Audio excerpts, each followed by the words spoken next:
अस्सलाम वालेकुम dear students, कैसे हैं आप सब। My name is Anam Rabbani and I am your teacher of social studies for class 4। बच्चों, हम पढ़ रहे थे चैप्टर नंबर 3। हमने पूरा चैप्टर पढ़ा और हमने सॉल्व किए इसके क्वेश्चंस एंड आंसर्स, और आज हम करेंगे इस चैप्टर का वर्क पेज। तो चलिए शुरू करते हैं।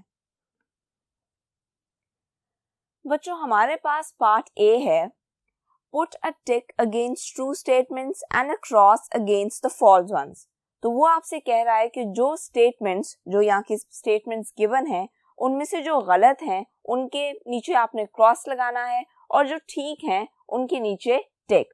तो चलिए अब स्टेटमेंट्स पढ़ लेते हैं। High areas are usually hot.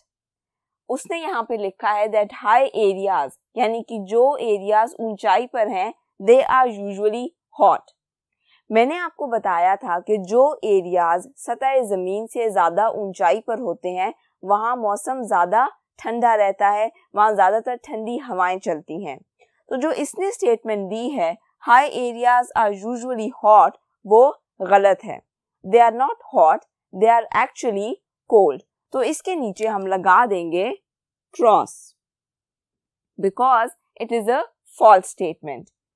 अब हमारी अगली स्टेटमेंट है Cool breezes blow from the sea towards the land। अब हमने जब बात की थी क्लाइमेट की, उन एरियाज की जो किसी समंदर के करीब होते हैं, तो मैंने आपको बताया था कि समंदर की जो ठंडी हवाएं होती हैं वो समंदर से ज़मीन की तरफ चलती हैं, और इसी वजह से किसी भी समंदर का जो साहिली इलाका होता है या किसी समंदर से जुड़े जो इलाके होते हैं वहाँ का मौसम नॉर्मली माइल्ड रहता है, यानी कि ना वहाँ बहुत ज़्यादा गर्मी पड़ती है और ना ही वहाँ बहुत ज़्यादा सर्दी पड़ती है। तो वो यहाँ पे आपसे कह रहा है कूल ब्रीजेस, यानी कि ठंडी हवाएं, blow from the sea towards the land, चलती हैं फ्रॉम द सी समंदर की तरफ से, टूवर्ड्स द लैंड ज़मीन की तरफ। तो उसकी ये बात बिल्कुल ठीक है। It is a true statement, so we are going to put a टिक।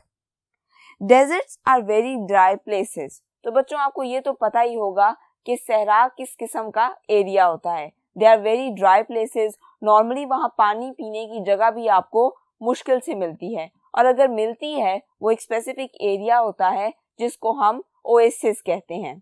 वो एक जगह होती है जहाँ पे कोई ना कोई तालाब बना हुआ होता है और उसके गिर्द कुछ दरख्त होते हैं। लेकिन अगर वैसे आप डेजर्ट के बारे में सोचो तो आपके जहन में जो पहला इमेज आएगा वो होगा dry places, sand hills. So this statement is also true and we are going to put a tick. Our next statement is forests do not receive much rainfall। अब वो आपसे कह रहा है कि forests यानी कि जो जंगलात हैं उनमें ज़्यादा बारिशें नहीं होती। तो बच्चों, ये डिफर करता है कि जंगलात किस जगह पर हैं। अगर वो किसी बहुत ही ड्राई एरिया में या ड्राई रीजन में है तो हो सकता है कि वहाँ बारिश थोड़ी होती हो, लेकिन अगर वो किसी ऐसे इलाके में है जहाँ नॉर्मली ह्यूमिडिटी रहती है या बारिशें ज़्यादा होती हैं तो फिर ये स्टेटमेंट गलत साबित हो जाएगी। लेकिन नॉर्मली जहाँ पे दरख्त होते हैं, जंगलात होते हैं, वहाँ पे बारिशें ज़्यादा होती हैं। इसकी वजह क्या होती है? इसकी वजह बेसिकली होती है प्लांट्स। प्लांट्स बहुत से वाटर वेपर्स जनरेट करते हैं। वो वाटर वेपर्स हवा में जाते हैं, बादल बनाते हैं और फिर होती है बारिश। तो यहाँ पे उसने आपको स्टेटमेंट दी है forest do not receive much rainfall, के जंगलात में ज़्यादा बारिशें नहीं होती। तो this statement is totally wrong. आप खुद भी ऑब्जर्व करोगे कि अगर किसी जगह पे पौधे ज़्यादा हैं, दरख्त ज़्यादा हैं, तो वहाँ पे ज़्यादातर मौसम अच्छा रहेगा, ठंडा रहेगा। आप अगर किसी ड्राई एरिया से किसी ऐसे रीजन में एंटर हो जहाँ पे दरख्त और पौधे ज़्यादा हो तो आपको एक नुमाया फ़र्क महसूस होगा वहाँ के मौसम में, और इसीलिए कहा जाता है कि आप ज़्यादा से ज़्यादा दरख्त लगाओ, क्योंकि जो प्लांट्स होते हैं, जो दरख्त होते हैं, वो एटमॉस्फेयर के कार्बन डाइऑक्साइड को ज़्यादा एब्जॉर्ब कर लेते हैं। Carbon dioxide is a gas. Carbon dioxide अगर एनवायरनमेंट में ज़्यादा हो तो this thing is not good for human beings. लेकिन अगर हमारी एनवायरनमेंट में ऑक्सीजन ज़्यादा हो, जो कि हमारे लिए इम्पॉर्टेंट है, जो हमारे सांस लेने के लिए इम्पोर्टेंट है, तो फिर ये एक अच्छी बात है। और प्लांट्स क्या जनरेट करते हैं? प्लांट्स जनरेट करते हैं ऑक्सीजन। वो कार्बन डाइऑक्साइड को एब्जॉर्ब करते हैं और उसके बदले में बाहर निकालते हैं ऑक्सीजन। तो जहाँ भी प्लांट्स ज़्यादा होंगे, फॉरेस्ट ज़्यादा होंगे, दरख्त ज़्यादा होंगे, वहाँ का मौसम नॉर्मली अच्छा ही रहेगा। हमारी नेक्स्ट स्टेटमेंट है places close to the sea are always very hot. तो बच्चों, थोड़ी देर पहले मैंने आपको बताया कि जो इलाके समंदर के करीब होते हैं they are not very hot. उसकी वजह क्या है कि cool breezes move from the sea towards the land.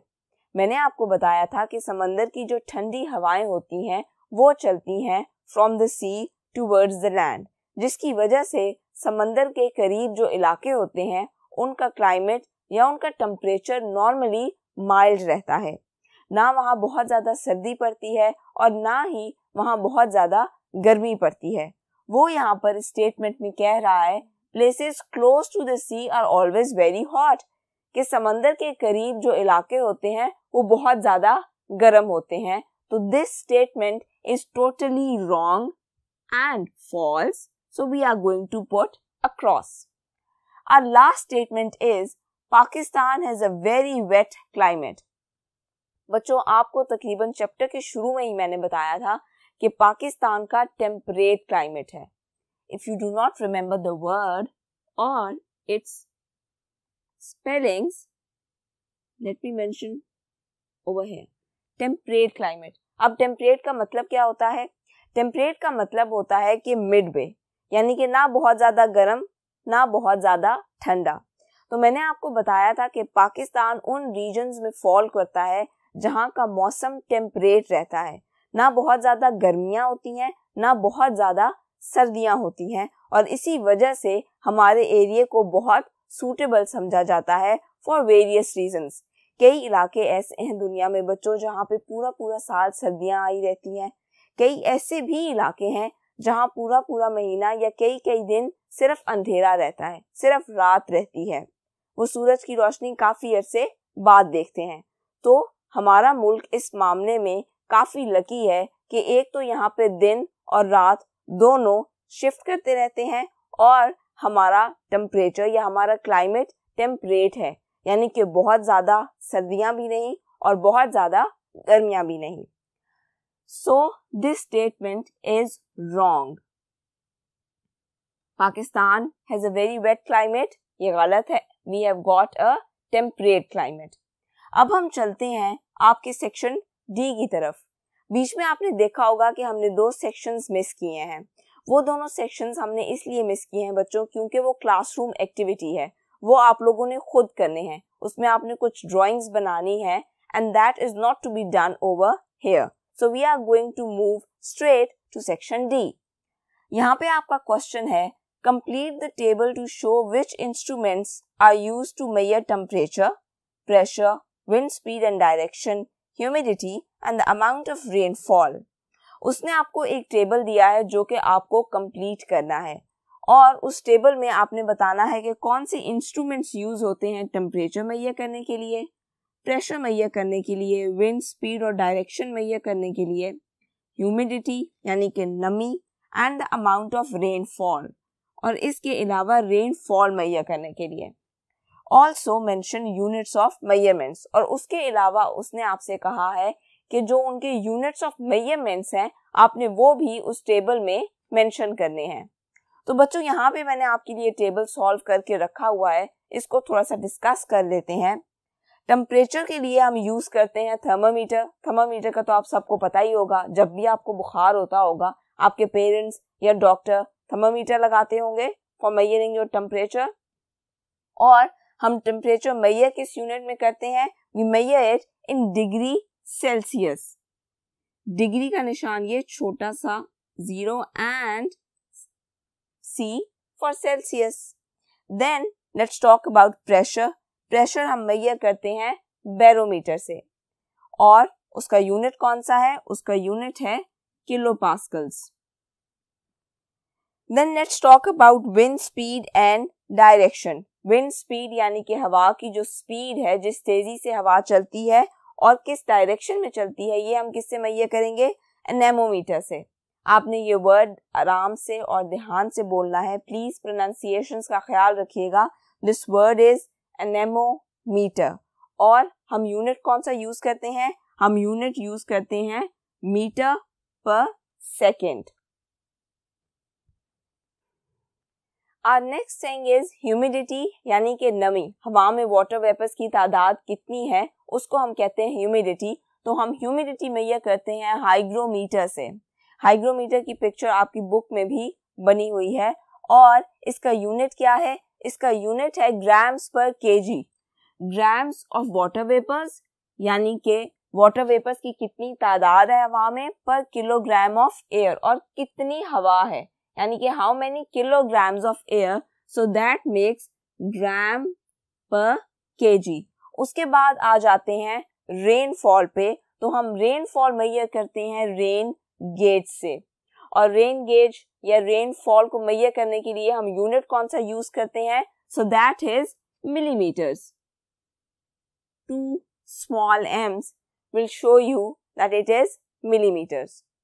तो बच्चों यहाँ पे हमारा वर्क पेज खत्म होता है और फाइनली पूरा चैप्टर भी खत्म होता है। हमने पूरा चैप्टर डिस्कस किया, हमने क्वेश्चंस एंड आंसर्स सॉल्व किए, हमने वर्क पेज सॉल्व किया। आपने ये अच्छे से पढ़ना है। इसके अलावा भी कोशिश कीजिएगा कि आप इस चैप्टर से रिलेटेड इमेजेस और डॉक्यूमेंट्रीज इंटरनेट पे देखें, आउट ऑफ द बॉक्स थोड़ा सोचें, डिफरेंट बुक्स पढ़ें, because reading is necessary for improving your general knowledge and for grooming your personality. अपना बहुत सा ख्याल रखिएगा। अल्लाह हाफिज।